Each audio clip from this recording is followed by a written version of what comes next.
Hello, my name is Shane. Frank is still hibernating, but Decoy is outside right now with George. And you might be asking who George is. Well, I am super excited. Besides that Konn is here, that we are set up right now at Nocturne Books in Calgary. So once again, a massive thank you to Scott and Allison. Yeah, I'm Yeah, they're excited. great. I'm excited to be here. And so Decoy and George are out staring at us through the window. It's very exciting. And behind us is the books of Nocturne books. Oh, some of the books. It's like I just walk in and I stare. Anyway, it's not what we're here for.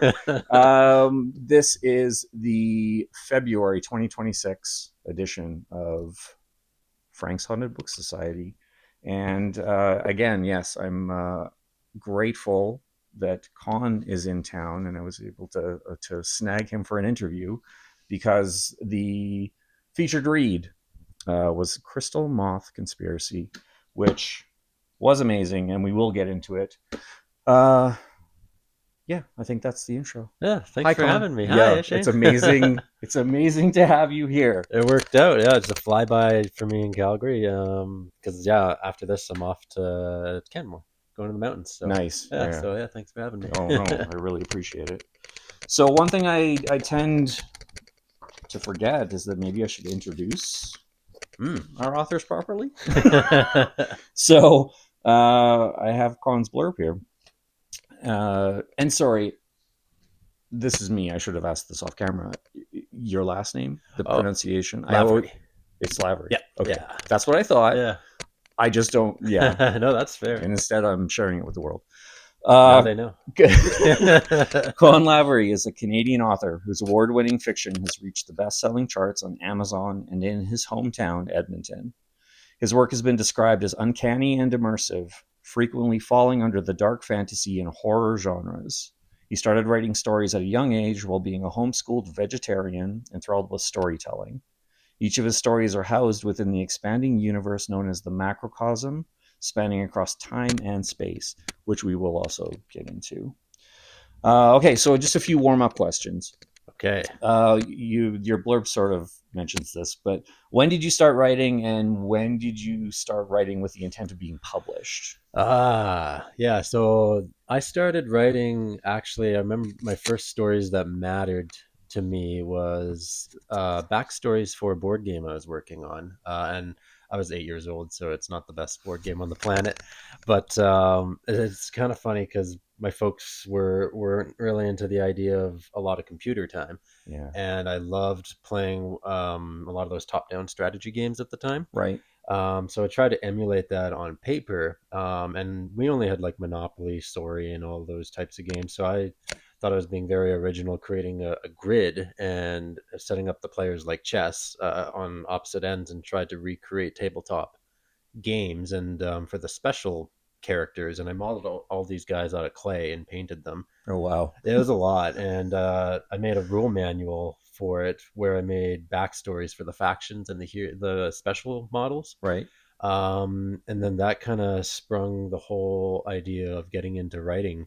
Mm. I just found myself getting more and more interested in creating these elaborate backstories and getting into the finicky components of functions and rules for the game. Mm-hmm. And that is how it started. And I tried different medias, like I tried comics, I tried animation.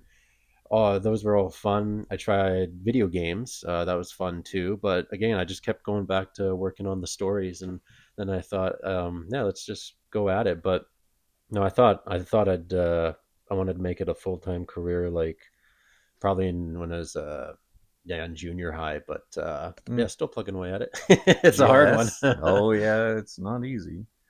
Who or what were your most important early influences? Oh, Clive Barker's a big one. Mm. Always has been. Yeah. Mm-hmm. And then surprising, I think his last name is Jacowitz, Brian Jacowitz. He did the Redwall series. Oh, okay. Yeah, Sounds passed familiar. away. Yeah. Yeah, but yeah, it was all medieval mice and badgers and rats, and they Oh, had yeah, yeah. swords and stuff. And I read a lot of those, so those were probably the big two influences. Nice. Yeah, Okay. So maybe we talked a little bit about this before. For me, a big part of being an indie author or an author in general is community. yeah. Can you speak to how that's played a role in your journey so far? I think a big one. I think it's actually we are saying, yeah, just off the camera a bit. The networking stuff is a big part of this industry, Mm. whatever route you want to take, whether it's hybrid, indie, or traditional publishing. And I think networking and community just helps get to know who other people are, because otherwise, in today's age, it's just such a faceless world on the internet with just texts and maybe a picture if they even have one. So If the picture is real. yeah, Yeah. yeah, if it's real in today's age, right? So yeah, I think it's really important.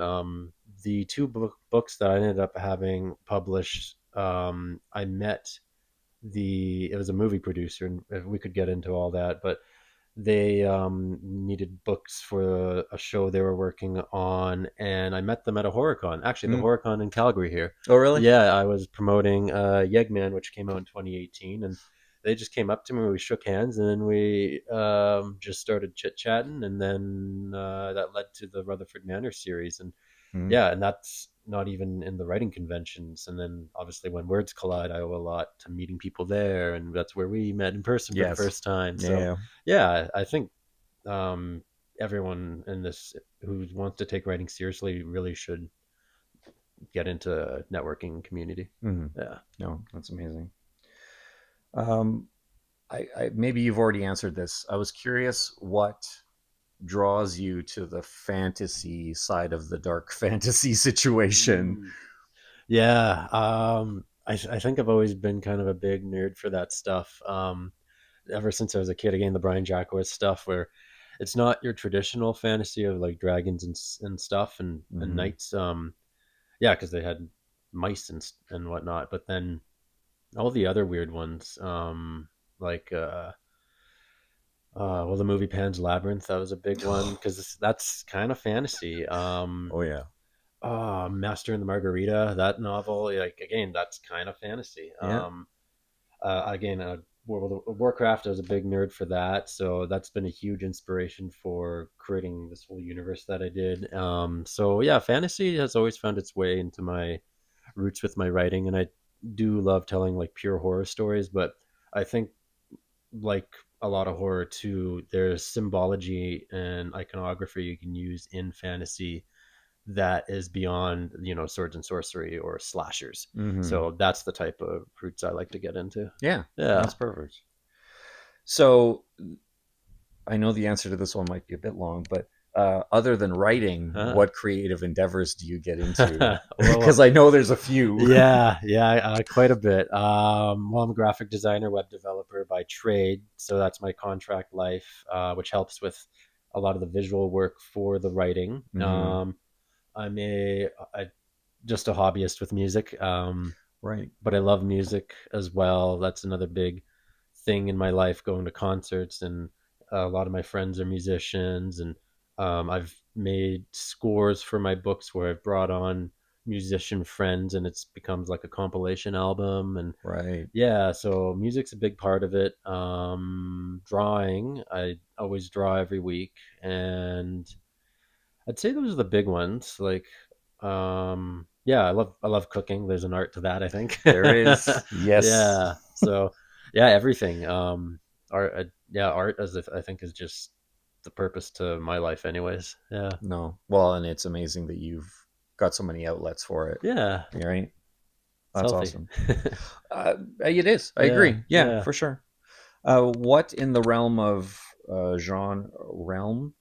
genre of horror are you reading or consuming or interested in at this moment? Ooh, at this very exact moment, it's been cosmic horror. Mm-hmm. I've been trying to scoop up what I can with that. Mostly, I've always loved it, but I'm trying to find comparable titles for a manuscript that I've written, completed, and I want to go traditional with this particular book Mm-hmm. because it's a very weird one, not in a traditional narrative format. So I'm trying to find titles that I can use, yeah, as a comparative. So when you're doing the query letters, and Yeah. it's fun finding modern cosmic horror because everyone just jumps to the Lovecraftian world, and it's not tentacles and sea monsters. It's much wider than Yes, that. absolutely. Well, that's awesome. So I have a few creative process questions. I say this every time, and I finally started posting them, but I do have a longer list of like the uh, the well, I call it the indie insider. It's more of the craft aspect, and I post that later on. This I like to focus more on the book and everything, but I've got a few process questions here. Um, with everything that's involved with being an indie author, what is something you're good at but don't like doing? Ah, good at and don't like doing. um, I'm gonna have to just blanket all of social media. Yeah, and Fair. it's not so much the act of doing it. It's always been the ethical and moral thing, and Mm. yeah, which is also a double-edged sword with the type of work that I do too with web development. But yeah, that's kind of my issue. But everything else I actually like doing. I like Mm-hmm. public speaking. I like going to these events. I like doing signings. Mm. I like, and I actually do like, don't mind the actual social media component of posting, doing videos, and all that. Yeah, yeah, yeah. Yeah, That's awesome. yeah. So, is there anything that you're bad at but love doing? Ooh, bad at and And love bad may be too doing. strong a word, Yeah, but no. it's What's the worst thing that I'm at? Maybe it would have to. I'd have to just sum it up as social media because I'm not polished in it. I yeah. know there's trends and ways to do it, and um, yeah. So that would probably be it. Yeah, I like There's it. just certain aspects of it that are yeah. Well, I Yeah, get that. There's certain aspects that you enjoy and certain aspects that you definitely don't. yeah, I think that's normal for everybody, but yeah. yeah. Like some people have such polished profiles where everything's thematic and like Oh color yeah, palettes and yeah, everything, yeah. and yeah. So I'd say I'm not consistent with Fair enough. that. Fair enough. Um, oh, I doubled up a question. Look at that. uh, When you're writing a new project, do you keep the reader or a specific reader in mind, or is it more for you? um, Bit of both depends on the book. Yeah, Yeah, fair enough. yeah. So the a lot of them are for me at the beginning, Hmm. and then as it gets into the editing phase, I start thinking about the reader and who's the kind of target audience for it. Right. For the Ashbourne series, I was thinking about a type of target audience and intentionally put in some tropes for it to lean into those types of genres, Hmm. more so than some of the other books that I've done. Yeah. Okay. Well, that makes sense. Yeah. I guess the last process question: how did you define success for yourself as a writer when you first started, as opposed to this point in your journey? Ooh, that's a tough one. Yeah. It can it sounds innocent, but I know it's yeah. It can Yeah, definitely be a bit heavy. it is because I think all creative types and writers, like we end up having like a love hate relationship with the art we create and how we Mm, see ourselves as making the art. And yeah, some days you have these crazy visions on where you want it to go. Then other days you just want to burn the whole thing. mm-hmm.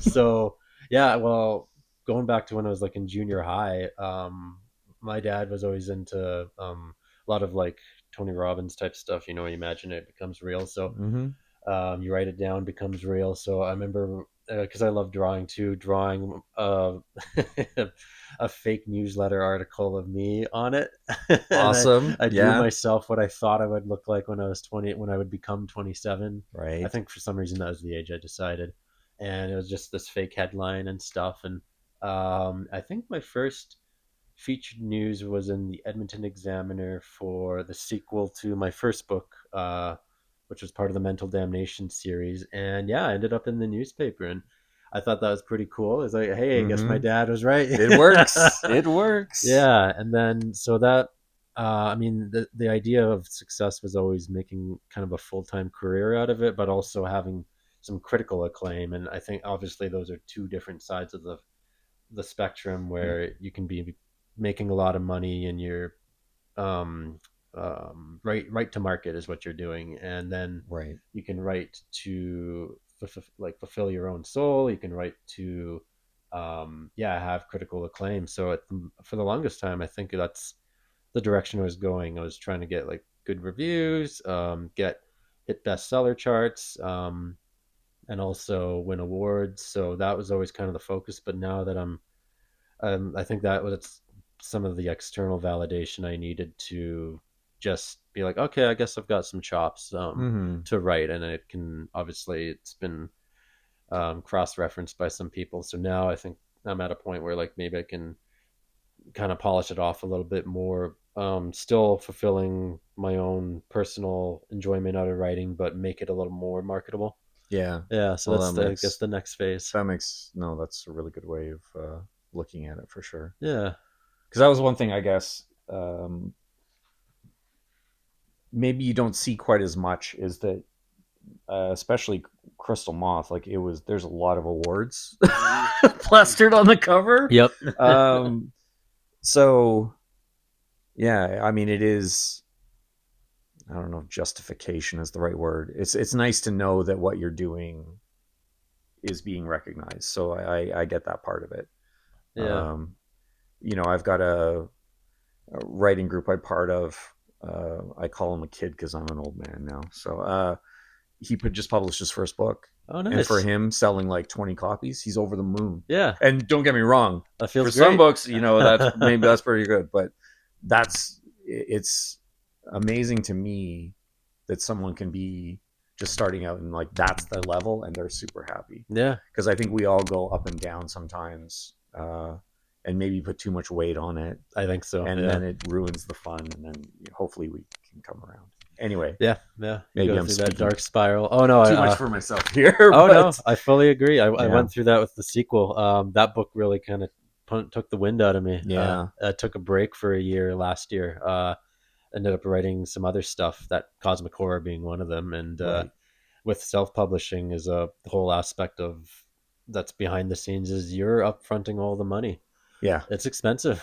So Yeah, it definitely is or can be for sure. yeah, so Yeah, I was just like, I got to take a break between you're writing the thing, then you got to promote it, then you got to fund it yourself too. So yeah, yeah, I can really take the wind out of you and deflate your your motivation. absolutely, Yeah. absolutely. All right, well, let's get on to Crystal Moth Conspiracy. I guess I would like to start with learning a bit more about the macrocosm.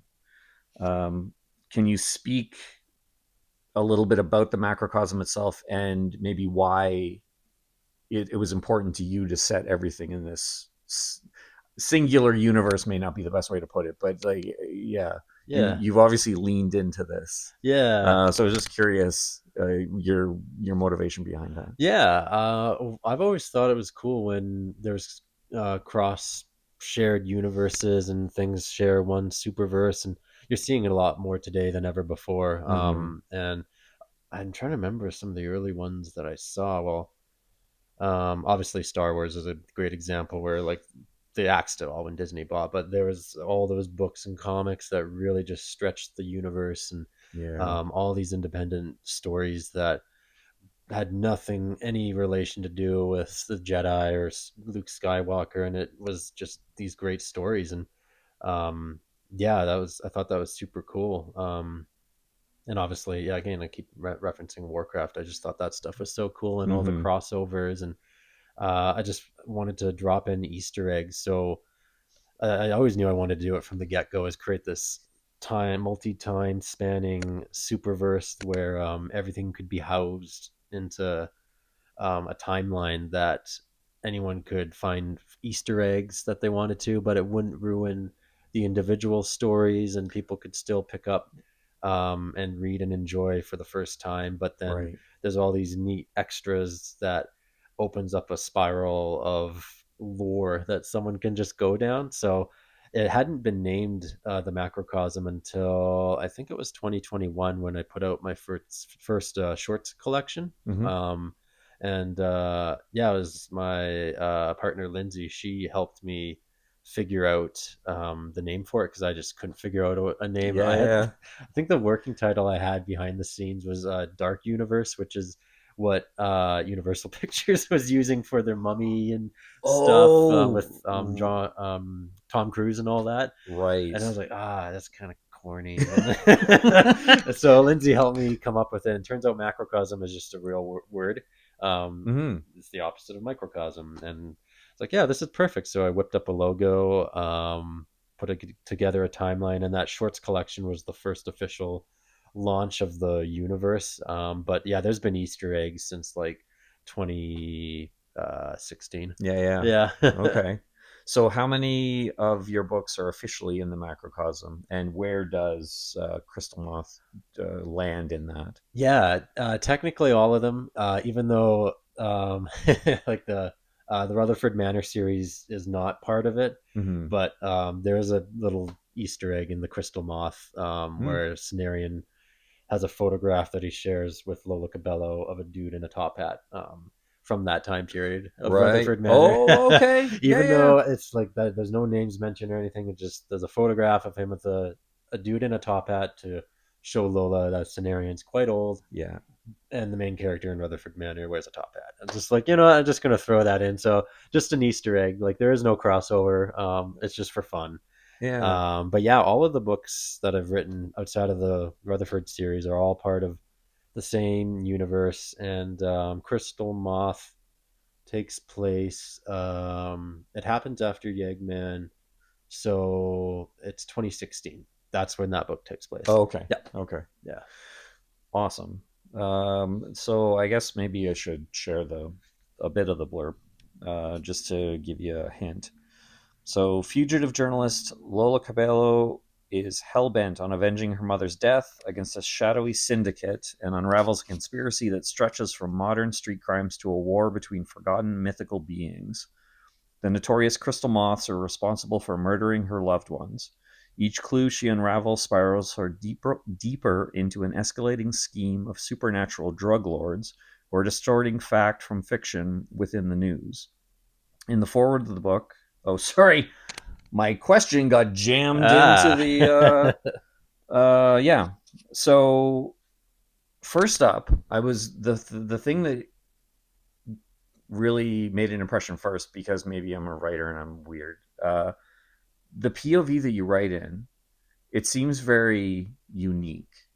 Um, it's present tense, it's third person, but it's like super omniscient. yeah. Is that your style, or is it for this series, or does it? Yeah, For this series. it is. Yeah. I Okay. kind of wanted to kind of give it a ominous kind of third person view, as if you're getting a strange outsider's lens and you're watching all Yeah. this stuff happening. Because um, being a graphic designer and having being in the writing, I just find media such a fascinating topic. Hmm.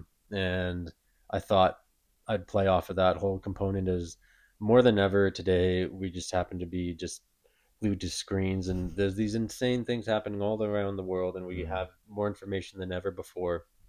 So I wanted to recreate that of like essentially you're watching or reading, you're the person watching this stuff happening rather than you are Lola type Yeah. deal. Yeah. Yeah. Okay. Yeah. No, it was very effective. I and maybe it's what I'm reading on a regular basis, but yeah, it was very Yeah. unique. It was a great, but it lended itself well to the story for Thank you. sure. Your descriptions of cities and governments are generally pretty grim. Yep. Now, was this more of a plot tool, or was it you maybe voicing some frustration over the world? I think that kind of came out through the subconscious. Yeah, yeah, Yeah, yeah. it was always kind of the idea. Like the idea for the whole Ashbourne series, I had probably back when I was 18 or 17 or something, but I just didn't think I had the chops to write it. Mm. So I just put it on the back burner. I always knew there'd be reptilian people, which are from the very first book I wrote. I always knew there'd be a detective character, and somehow the actually Lola was an afterthought. Yeah, she came in after. So yeah, those were the main two. There's the reptilian people who found out that their drugs or their scales could be used as consumption by people, and the Hmm. detective trying to crack it. So Right. that was always the basis of it. So there really wasn't much of a story, but I just had this Word document for a very, very long time, and I didn't start writing this thing until 2020. So I think it just kind of mutated and evolved. So I always knew the crime from the reptilian people were always going to um, uh, kind of be the central villain, but it wasn't until I started signing books for the Mental Damnation series where the main character is a reptilian girl. Mm. I got a lot of questions about people asking if I believe in reptile people and ruling the governments and stuff, and Yeah. a lot. So I was like, I'm going to lean into this. Yeah. So Yeah. yeah, so that's where that all came into, and I thought, okay, let's go big. Let's have them get their tendrils into the government and the police and everything. Yes. So I think it was more of a plot tool than the subconscious at the end of the day. Right. Yeah. Okay. Yeah, the whole reptilian people in the government. I didn't want to ask that question, but I don't I'm sure believe it's that. No. implied. Yeah, yeah. I guess did you? I get the impression that you were building this world for a very long time. Yep. Did you initially write it as a full length novel, or was it meant to be something else?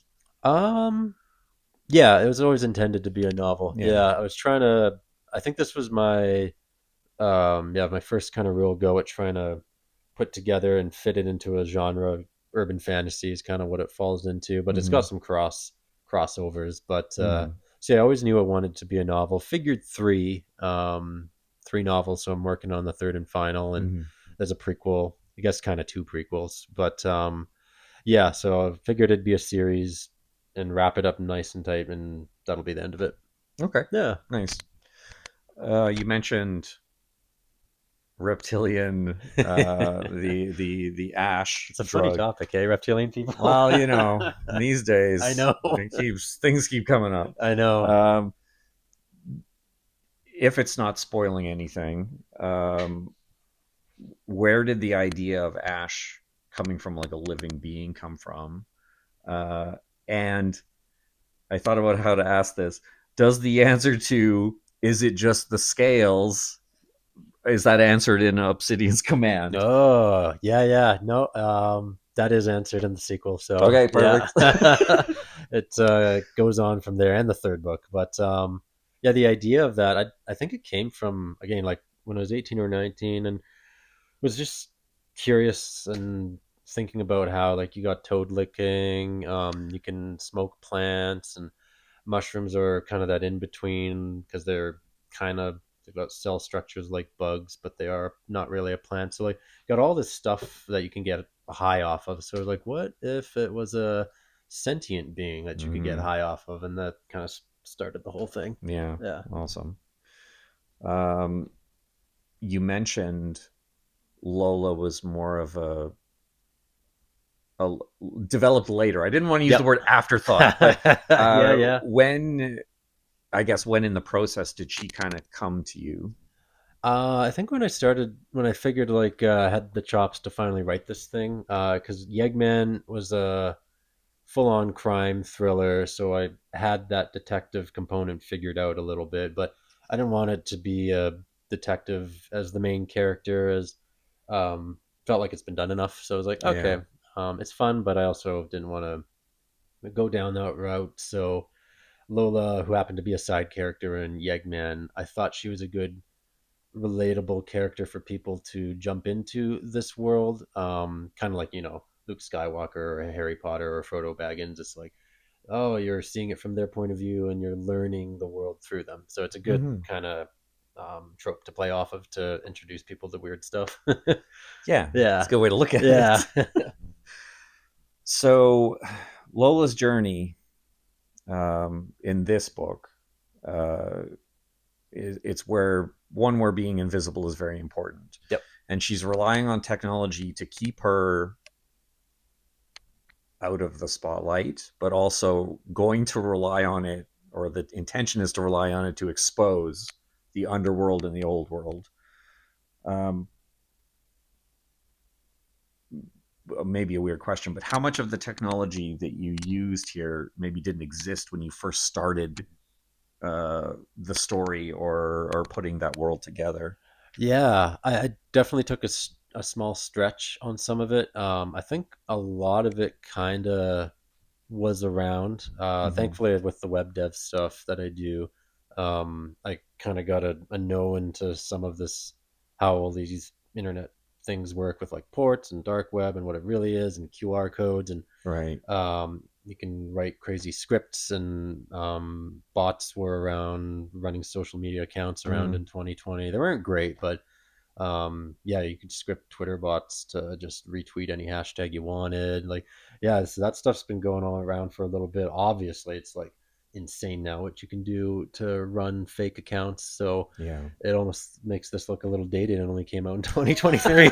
Well, that's well, and that leads into my next question. How would it be different if it was written today, even though it was only 3 years old? Yeah. And maybe does that maybe give too much insight into what book three is going to be? Well, that's just it. It's kind of weird writing the third book, and I'm intentionally ending this series before 2020. It's kind of a Right, right, right, fun because the right. world just naturally took such a big flip, and Yeah. I was thinking about having the third book. Like, does Lola get like really far into this old world stuff? So as the pandemic is really happening, everyone is so isolated anyway. She just Mm, goes into full on fantasy like Hellboy does or something. But like, mm, nah. So I probably if I wrote it today, the fact that it takes place in 2016, it probably wouldn't have changed too much. But who knows? Maybe I would have chosen to make Lola older or not even use Lola, and it takes place now. Might have right. turned out different. Yeah. Yeah. Interesting. So, if you were in Lola's shoes, would you have done anything differently? Yep. Simple Yeah. answer. Wouldn't have uploaded the video from the beginning. Yeah, yeah. Put yourself in that sort of risk. Yep. Yeah, fair enough. Fair enough.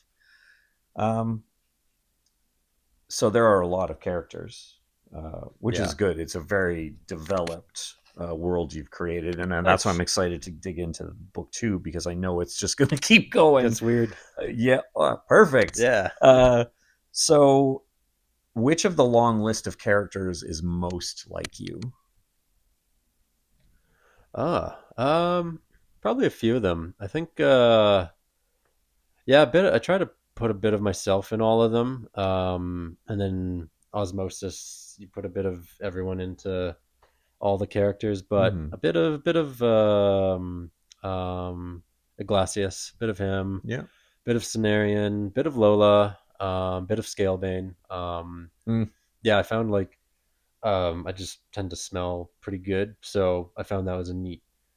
It was actually my first editor who worked on the Mental Damnation series. She thought it was a good thing to lean into as one, there were reptilian people, and two, you get a lot of like sight with as the main sense that we use as writers. So mm-hmm. smell was a nice introduction to shape world outside of it. So yeah, and then yeah, so I think it's a bit of all of them. Like a Cenarian's kind of hippy dippy view of plants and stuff is very much me. Lola's kind of underground angst with the industrial thing is all Mm, me. Ricardo, just getting older, I think I found I was able to write out a lot of my steam into that as just the everyone goes through it, the getting older and the way you just find yourself on the outside of things a lot mm, more. Yeah, yeah. and the body slows down. So yeah, a bit of everyone. Yeah. Fair enough.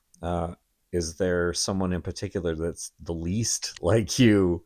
Actually, a character in and it's been kind of a tough write in book two.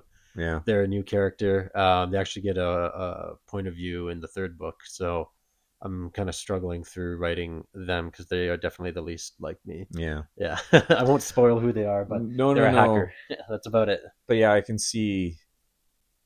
I understand what you're saying about there's a little bit of us in every character, but when you're trying to write someone that's completely outside of what you know, it does present some interesting challenges. Yeah, because you don't want to come across as arrogant or undereducated, because that can Well, happen fair, too. Yeah, or like a psychopath, but yeah. there's that too. Do you have a favorite scene or a passage that from Crystal Moth that still sticks with you? Oh, there's a few. I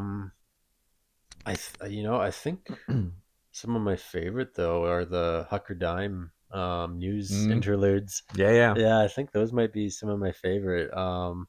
Errol Sergey is a character I really, really enjoyed too. Hmm. I had a lot of fun writing him. Also related to him, because Yeah. so even though he had this really kind of warped view, he wanted to do good in the world. There was Yeah, an interesting kind of two sides, or maybe more than that, to him as a character. He was really interesting for sure. yeah, Yeah, yeah. So I guess if I had to pick a scene, thinking about him, it's when him and Scalebane had their first deep rooted talk on the docks, and yeah, they yeah, kind of yeah. had this big esoteric life talk. So I try to, or I try not to write too much of my I guess moral and philosophical views into my stories. I end up doing it. Mental Damnation's filled with it because I throw in poetries and stuff. But Mm. with this, I really try to strip it all out and just focus on entertainment. But that was my one little snippet where I got to throw in world views and where humanity's going and all that. Yeah, So yeah, that was a fun scene to write. it was. Oh well, it was a fun scene to read. I Good, don't know anything about writing thanks. it, but yes. Um, was there anything uh, left out of the final draft that you really wanted to keep? Hmm. Hmm. Well, the first draft took a very different approach, and I ended up deleting a lot of characters and a lot of scenes. And I wanted to keep a. I wanted actually, yeah. There was a few things I wanted to do that just kept making the story get longer. So, Mm. so why book two so long, and book three, I'm leaning a lot more into the stuff I really wanted to get into. So, Hmm. I think a lot of the stuff I wanted to put into book one ended up in book two, and now the leftovers are kind of coming into the third and final book. So, I think the Prime Minister is a character I wanted to explore more, but he really didn't get much to shine in the first book. Fair enough. Yeah. Yeah. Okay. And again, another question you maybe already answered. It seems really popular for people to have soundtracks for their books, That's the thing, and yeah. you have something that's accessible as far as like a soundtrack for these. Not unfortunately for not the Crystal Moths. Yeah. I'm a big fan of transmedia storytelling, and for those of you who don't know, it's basically the art of telling a story through multiple medias, which is Marvel, Star Wars, everything with big budget is like you got video games, comics, you've got Mm. artwork, you've got movies. So on smaller scale, independence, it's hard to do. So some of my books, like Rave, Cultivate, those have scores to go with it that are put together by multiple musicians. Hmm. They also have artwork in them, but for the Crystal Moth, I purely focused on more of the graphical component and the Right. photo illustrations, and then hiring an illustrator to do the cover. So I really wanted to create a visual component to it Hmm. more than the music. I'd love to go back and do it, but it's always time. Yes. Too many projects, Yes. not enough time. No. Absolutely. Okay, so looking ahead, I guess we sort of know, but what's next? What's next? I've got three manuscripts on the go. Just a little ambitious. Yeah, Yeah, no, good yeah. for you. That's awesome. They're all in various stages. There's that Cosmic Horror that is, I I thought it was done last year. It's gone through lots of revisions and Yeah. complete overhaul rewrites. I've done critique groups, but because I've taken a break from it, I'm gonna come back to it once I finish Ashbourne 3. Hmm. So I'm writing Ashbourne 3 right now. Gonna finish the first draft, let that simmer for a bit, review that Cosmic Horror, see if it's actually finished like I thought it was. And then there's an absurdist novel that I've written that I really want to finished because I think that could be a real polished diamond. And Mm, the premise for that is basically a widower discovers that his spit has miraculous healing powers. nice. So really bizarre, but I think there's a lot of potential to that one. Yeah. Yeah. Awesome. No, that's great. Um, okay. That's kind of the end of my questions. Where can we best direct people to find you? I know your website's probably got all the links. Is there anywhere you're more, as far as social media or any other media that you frequent more than others? Yeah, yeah. You can find me on konnlavery.com, which is KONNLAVERY.com. Um, I guess I'm active on Instagram and Facebook. The newsletter, if you want, like, you Mm. don't want to be spammed all the time with posts and social media or miss it because of the algorithm. The newsletter, you get a summary. Try not to make it too long. You just find out what's getting updated. You get um, sneak peeks when they come out. You get voting privileges, which is fun. So, Mm. yeah, the newsletter group actually voted on the name for Obsidian's command. Oh well. Yeah, so fun stuff shows up. You get behind the scenes of how the covers are made, all sorts of fun stuff. So the newsletter's a big one. Mm-hmm. You get a free book. But yeah, Instagram, you see pictures of the cat, so you do get different different things when you follow the Yes. different accounts. On just depends where you like to go. Fair enough. Okay, Yeah, that's awesome. And yeah, I'm going to link everything in the notes for the sweet, video. Okay, that's I guess all I have. cool. Once again, I'm very grateful that we were able to make this work. Me It's too. exciting to see you. Yeah, I'm super excited to be in Nocturne. check If out the you, store. yeah, if you haven't been to Nocturne Books in Calgary, get in your car, jump on a plane, do whatever you need to do. It's amazing. Yeah, So once again, thank you to Scott and Allison again.